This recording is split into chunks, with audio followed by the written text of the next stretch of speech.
Some users have found that TikTok automatically changes their face. I don't feel comfortable making videos right now as long as this. You see that? Tori Dawn is a non-binary creator. TikTok's beauty filters not only subtly reshape their chin, but also reinforce Eurocentric aesthetic standards and binary gender norms. Eurocentric aesthetic standards refer to beauty ideals centered on the features of white Westerners: white skin, narrow nose, large eyes, and sharp jawline. These apps wants to make you look more beautiful, but who sets the standard of beauty? Why do beauty filters alter the human face to conform to the Eurocentric standard? The answer lies in the intangible power coding in our daily technological life. The dataset of the filter developer consists predominantly of white and young faces. This is not merely coding, it is a manifestation of systemic bias. Dr. Piera Riccio, who specializes in artificial intelligence and social information and communication technology, and others have studied the existence of racial bias in aesthetic norms in social media beauty filters. She found that most of the filters developed by social media tended to brighten the skin tone, shrink the nose, and reshape the eye shape to conform to the aesthetic standards centered on white people.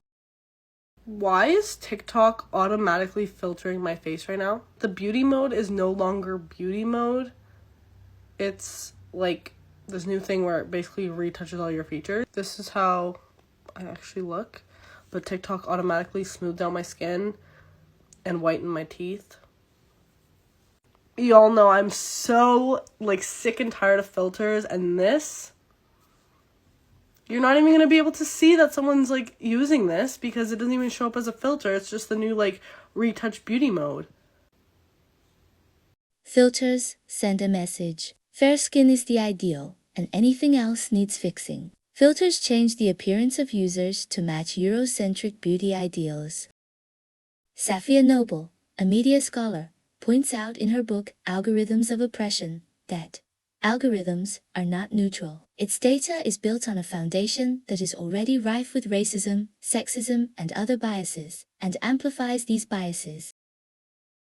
The platform claims to be neutral, but this is completely inconsistent. In fact, their technology designs are all influenced by profits and mainstream cultural norms. Biased technology can simultaneously shape the experiences of millions of users. Over time, these repetitive interactions will normalize certain viewpoints, such as aesthetic standards. Noble's research helps us see the truth. Social media platforms not only reflect social biases, but also magnify them.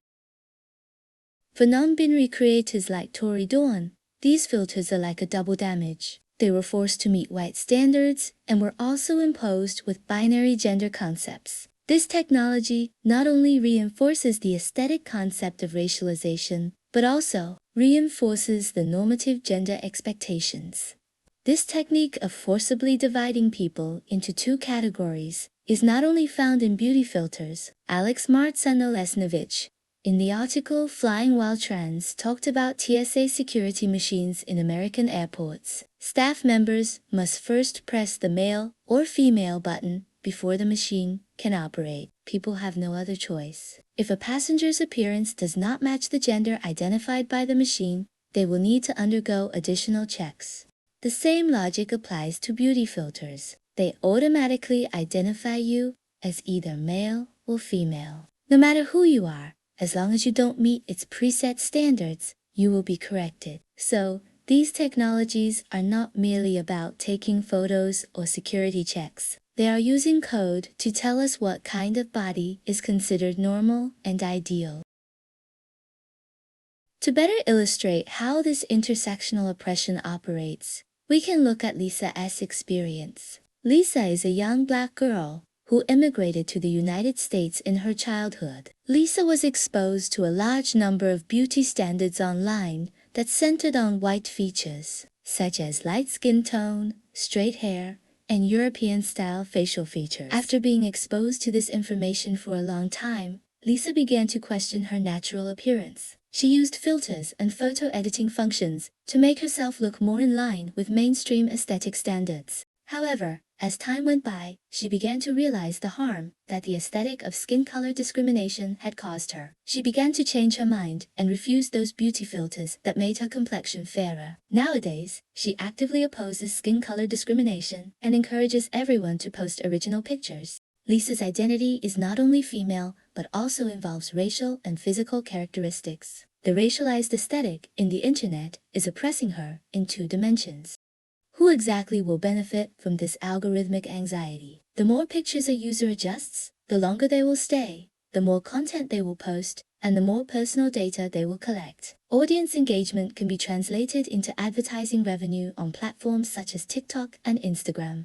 But this is far more than that. A huge and valuable industry is booming due to people's anxiety about the digital world. A psychology professor from Northwest University also pointed out that due to the existence of these 2 social media applications, ordinary people are gradually losing their awareness of their actual appearance. The term Snapchat dysmorphia thus came into being. In addition, the beauty and weight loss industries have also developed due to this kind of female anxiety. In the cycle from filters to information flow and then to products, capital monetizes users' vulnerabilities.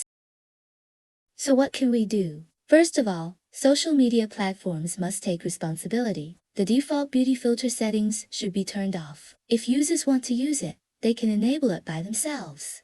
Just as the American Psychological Association APA suggests, opening up internal datasets will help gain a deeper understanding of how the platform influences body image and mental health. Secondly, users should enhance their media literacy, understand the design logic, cultural values, and economic motivations behind technologies such as beauty filters. As stated in the book, Media Education and Body Image in 2018, media literacy helps young people resist the internalization of harmful visual norms. Thirdly, developers should not be dominated by a Europe-centered aesthetic view. Instead, they should create filters that promote aesthetic diversity rather than erase personal characteristics. Why not design some tools that can show wrinkles, textured hair, and dark skin tones?